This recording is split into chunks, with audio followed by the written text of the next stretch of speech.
I'm Sue Turton. These are the top stories on Al Jazeera. Foreign ministers of 7 East African countries are in South Sudan to find a solution to the ongoing violence.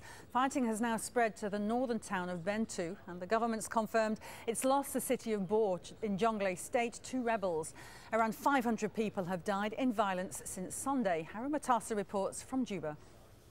On the streets of Juba, people are slowly coming back onto the streets, their cars on the road, but people are still nervous and tense. The government is telling them things are calm, go back home, but people living in the UN compound say they're still afraid because they're scared of retaliation attacks. The government has told people that they've told their soldiers to leave the streets, go back to the barracks, and they told the police to come onto the streets as a way to try to allay the fears of the civilian population.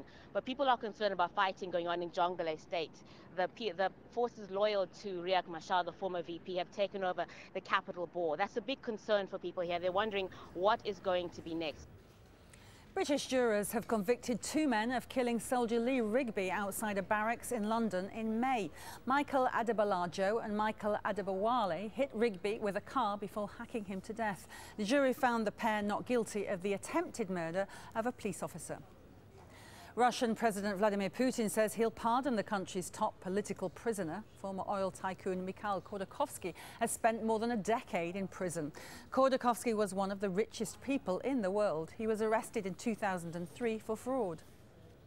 An international coalition has taken over the peacekeeping operations in Central African Republic. It'll eventually be in charge of 6,000 soldiers. They'll be trying to end the violence that's killed more than 1,000 people in the past few weeks.